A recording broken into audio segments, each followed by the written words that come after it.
Hello, it's Silencer here, and I'm finally gonna give you the first Shadow Priest guide for 6.1 after I've tested some of the changes and so on. So let's go take a look at the talent first of all. Now for the upper talents, pretty much nothing has changed. I'm just gonna go over the DPS ones though and just mention which is still better there. So for level 45 tier, it's still Insanity. Surge of Darkness is for maybe a lot of multi-dotting. That will be better, maybe, but I would say stick to Insanity. For level 75, if it's an ad fight where ads are constantly going under 35% or on 35%, you want to take Twist of Fate. If it's a single target fight where there's not ads at all, you want to take Power Infusion. Level 90, Halo is still the best if you know when to use it or where to use it. It's very good damage increase. Then we come to the big part, the level 100 talents.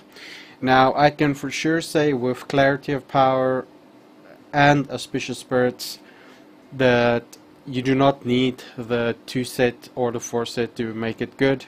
Both of them are good with.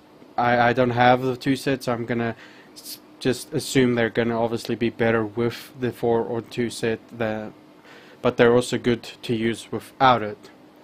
If you feel you don't like Auspicious Spirits, you can stick to Clarity of Power. It's still good, it's not bad. Auspicious Spirits is good, as I said, without the 2 set and with it, so it's still very good.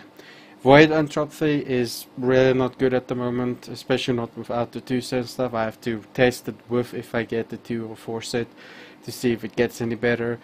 But the reason it's not good is because Clarity of Power just generates more Shadow Orbs and you get to use Insanity and Devouring Plague more often. Same for Auspicious Spirits. You might have a longer cooldown on Mind Blast, but your spirits give you 1 Shadow Orb every time they hit, and they can hit very often, or it's a little bit RNG, but they normally hit quite often. You gain about the same amount if you would get with Clarity of Power. So it depends what playstyle you want to go for. If you want to go for like the new playstyle where you Mind Spike and stuff, like I said in my previous guides, or if you want to go for the old style playstyle of Shadow Priest, of putting your dots on the main target, Mind Flaying, just as if you don't have Devouring Plague, and so nothing special to that rotation. I'm just gonna pretty much yeah, there's nothing really to show about the rotation. Like as I said, Auspicious Spirits is on par with Clarity of Power without the 2 set. I will have to remake this guide at some point if I get the 2 or 4 set, because I do not have it and I know it will change some things. So as soon as I get that, I'll make a new guide saying 2 set Shadow Priest guide, but for now unfortunately I don't have the 2 set yet. But yeah, Clarity of Power is good and Auspicious Spirits is good. So if you want to revert to the old style of Shadow Priest play, Auspicious Spirits is the time to go. If you want to stick to the new one, Clarity of Power is the way to go. Obviously on some fights, like if there's going to be a lot of movement possibly and you feel like you can never keep your dots on the target, then Clarity of Power will overrule Auspicious Spirit. But as I said, if you like used to playing a caster in any movement fight, you'll make time to cast it, so both of them are quite good indeed. For my glyphs, nothing really changed. It's just I use Glyph of Mind Flay now because I cast Mind Flay a lot, so it's useful again. Just increases your movement speed while casting it for 5 seconds, stacking up to 3 times. Let me just read this for you. Your Mind Flay spell no longer slows your victim's movement speed. Instead, each time Mind Flay deals damage, you will be granted 50% increased movement speed for 5 seconds, stacking up to 3 times. So basically it just removes that and adds the other movement speed. Now, as I said, since you use Mind Flay again, it is pretty good, especially if you need to move quickly and you can stand. The faster you get to the next position, the quicker you can stand still and keep casting, so that's why it's good. Of course, for PvE, Glyph of Silence reduces your silence by 25 seconds.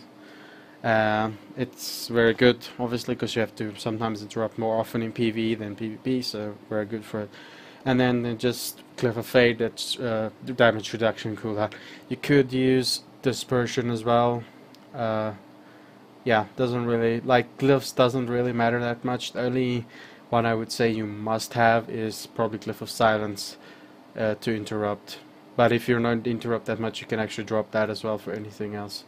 So it's really, glyphs is not that, it's not really a DPS increase in any way, anywhere. It's your just the talents. So yeah, that's the new Shadow Priest talents so far. As I said, don't hate on me if Void on Trophy is good for you, but you have to force it. As I said, unfortunately, it probably can be good with the 2 set even, or the 4 set, or both of them, obviously. But I don't have it, so I haven't been able to test it. So, as I said, I'll probably remake this guide when I do get the 2 set and when I get the 4 set.